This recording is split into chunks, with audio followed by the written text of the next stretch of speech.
Hey there and welcome back. Today I'll get back on the Corvair project. The Corvair runs and drives, and I have even taken it to its first car show. Although the car runs and drives, it's time for a major tune-up, and that's what I'm going to do today. Today I'm going to be taking care of the ignition system and the carburetors, but first I need to get the air cleaner and the spare tire out of here. Now that we have access to the carburetors, I'm going to take them off before I pull the spark plugs out.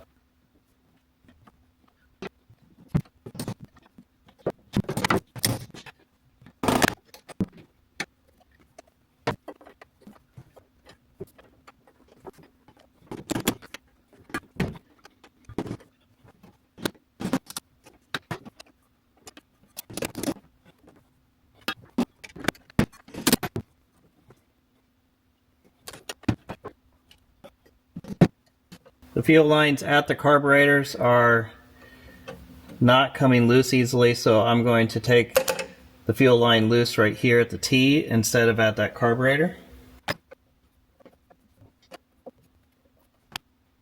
Now I need to pop off these little choke linkages.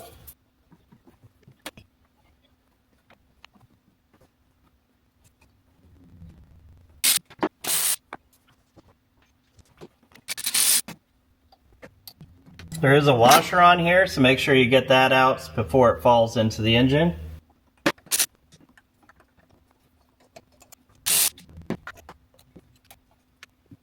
There we go. Carbs are out.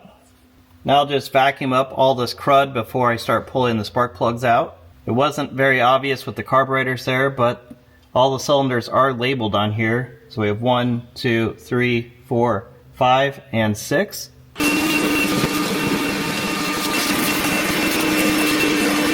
Now I can pull the spark plug wires out. Now I'm going to take out the spark plugs and I'm going to replace them with these new L92YC Champions.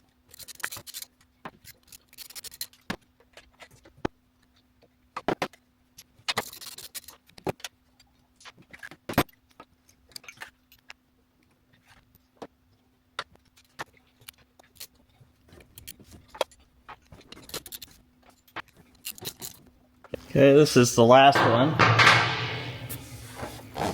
Let's take a look at what was in here. So these were Champions L12Y.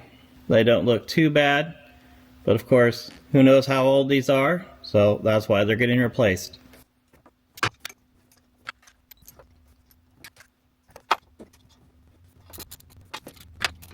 Now let's get the old distributor cap off because I do have a new points and condenser to put in the distributor.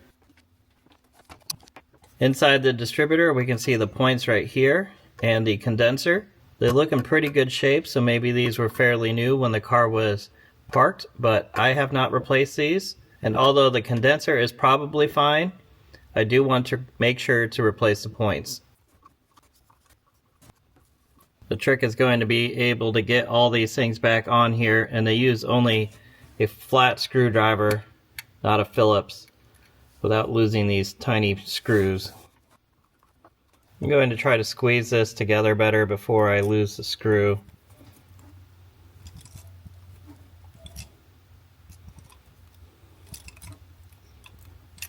It's a little better. Need this condenser going through the other way. The points have a pin that sticks out the back that goes into this hole, and that is what they pivot on. And then once you put the screw in there, you can see the adjustment. Now I need this little brush on the points to line up with the lobe of the distributor cam. Once those are lined up, then I can measure the gap and get this set. So I'm going to put the car in gear, and then I'm just going to push it by hand to turn the engine over until those two things line up exactly.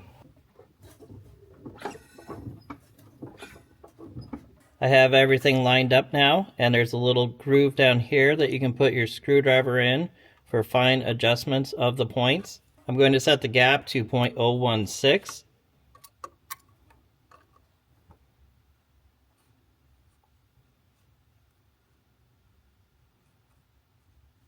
Now I just need to take these two wires and put them together in here. And then tighten this nut down.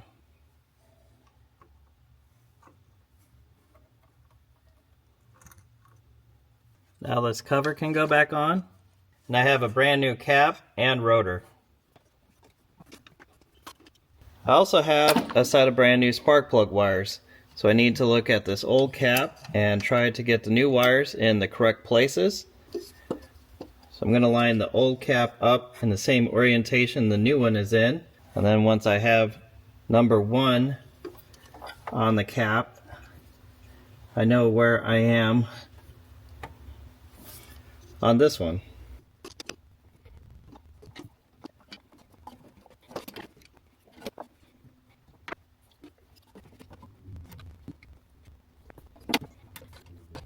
Let's see if I did this in the correct order. So we should have 1 and then 4. And the cylinders are labeled here on the engine. So we have 1, 2, 3, 4, 5, and 6. So we have 1, 4, and then 5. Then this should be 2, and then 3, and then 6. So looks like that's correct. Now I'm going to replace these spacers underneath the carbs. So I have a new gasket, a new spacer, and then another gasket to go out the other side of the spacer. You can get rebuilt carburetors for these cars pretty cheap, so that's what I've opted to do. I will have to send my old ones back as cores, but I'll put these on and then see what I need to move from the old carburetors to these to make them work.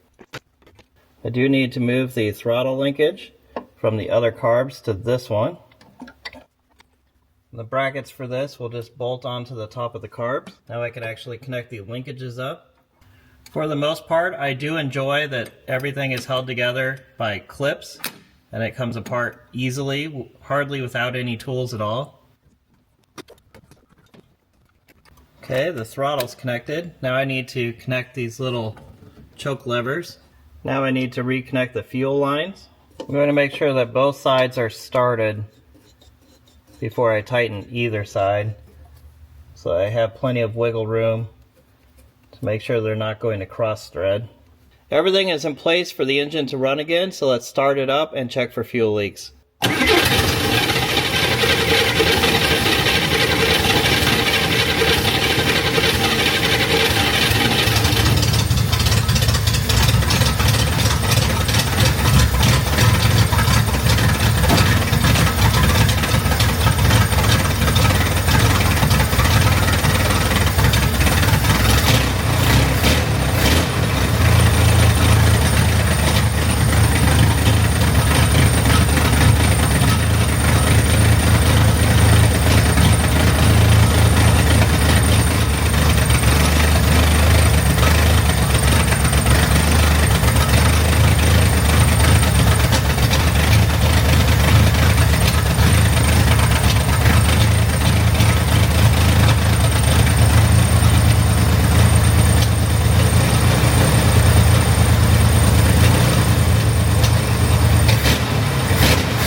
Everything is back in place, and if you have an old Corvair that has either been sitting around for a while or needs a tune-up, you can easily do this job like I did in an afternoon. And that's going to be it for today, so if you want to see more videos like this, comment below and click subscribe.